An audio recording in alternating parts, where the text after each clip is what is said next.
Vladimir Putin, oh, here we go, I'm going to be slaughtered again. Every time I open my mouth about him, they go, it's not Russia's fault. Yeah, right. Has finally a reason to celebrate. It's his birthday, apparently. The Russian president turns 70 today. However, by all intents and purposes, this isn't scaremongering, this is just reporting it. The war in Ukraine, his war in Ukraine, is under increasing strain.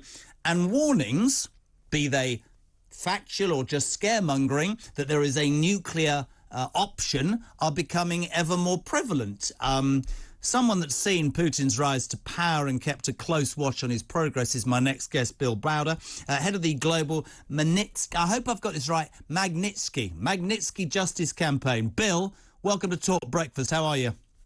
Great. And you got the name right. Well done. Only just, Mr. Browder. Can you do me a favour to start, briefly? We've got about 10 minutes. Can you explain to people what the campaign is about and why you have such a very important and straight view of the Putin regime?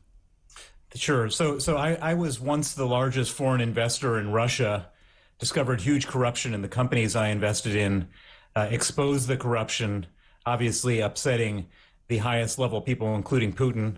I was expelled from the country, declared a threat to national security. Offices were raided. They arrested my lawyer. His name was Sergei Magnitsky, after he uncovered a massive $230 million government corruption scheme. They put him in pretrial detention. They tortured him for 358 days, and they murdered him in Russian police custody on November 16th, 2009, 13 years ago. Since his murder, I put aside my life as a businessman and devoted all of my time, energy to going after the people who killed him. And in that process, I came up with an idea, which is to freeze the assets and ban the visas of people in the Putin regime for their crimes.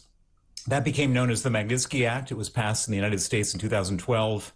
And here in 2018, and in total, there are now 35 countries with the Magnitsky Act, and this really upsets Vladimir Putin. He's been chasing me around the world, trying to arrest me, extradite me, kill me, kidnap me, sue me, etc.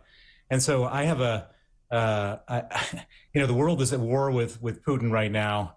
I've been at war with him for the last 13 years, and so I've kind of seen his modus operandi, and some of the things that I know about him can inform us about what's going on now.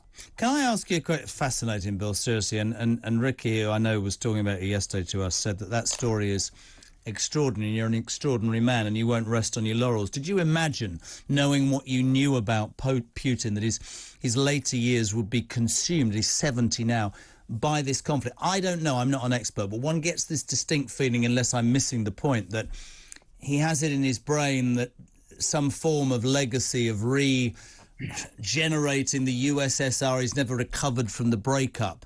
Is he a man who will do anything at all costs to try and achieve the impossible? Or is he actually a man who's becoming increasingly isolated, and I'm sure it won't happen, but there are thoughts that he could be overthrown? What's your view on that, Bill? Well, so first of all, so what I've seen over the last 22 years since he came into power is that he's not any type of patriot or nationalist, or he doesn't care about history or what people think about him. He's a thief. He went into government to steal money, and over 22 years, he's stolen such an unbelievable amount of money you can't even imagine. And the reason he's at war is not to recreate the Soviet Union, as he says in public speeches. The reason he's at war is he needs a massive distraction, because the pressure, the economic pressure, has been on people for so long that at some point they're going to rise up. There's a famous movie called Wag the Dog, where they start a war in order for the president to basically rally people around him. And this is a Wag the Dog war. He's doing this war because he's afraid that the people will rise up. And in terms of, did I ever see him being so brutal? They say that power corrupts.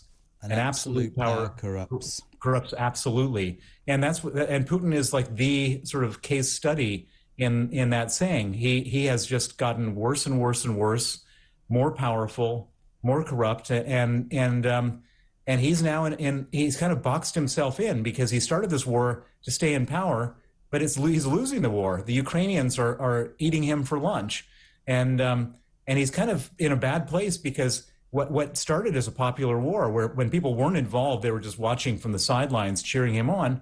Now all of a sudden, he's drafting everyone from like 18 to 60, and I think 1 million people have fled the country, and everyone who didn't care about all of his human rights abuse and all of his corruption are now screaming bloody murder because they're afraid of dying up on the front in Ukraine. And so he's in a pretty bad place on his 70th birthday, I think. I don't want to, I almost don't want to read this out, but you're an intelligent man and I want to. I want you to answer this.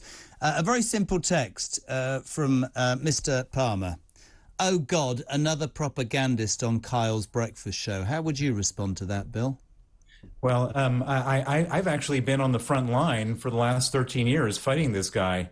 My lawyer was killed. One of the people, Boris Nemtsov, who helped me get the Magnitsky Act, was killed. My friend Vladimir Karamurza was poisoned twice, and he's in prison. Yeah, they've chased me around with 8 Interpol arrest warrants. I mean, if anyone has paid the price for standing up to Putin, it's me and my colleagues. And so this is just real life here. There's nothing other than real life here, and I've seen it with my own eyes. All these people sort of banding about, slogans like propaganda, that is fake news. This is the real thing.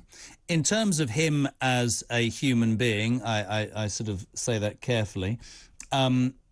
Very quickly, final question. You talk about the people rising up and this offensive is to almost detract that from them, but he is undoubtedly losing and being pushed back. In your mind, sir, where does it end? In your mind?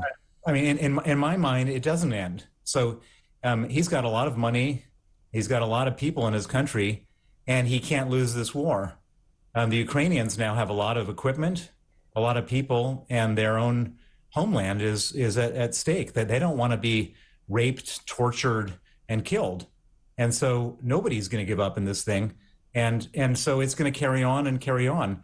And the real question is what happens in our democracies when gas prices are high and electricity prices are high for a couple of years, and then we end up having a change in government? Does a new government come in and say, oh yeah, Mr. Putin, you win? Because if we abandon Ukraine, that's what's going to happen. He wins, and he doesn't just win Ukraine. Then he shows up on the Estonian border and says, okay, do you guys want to defend Estonia or Poland?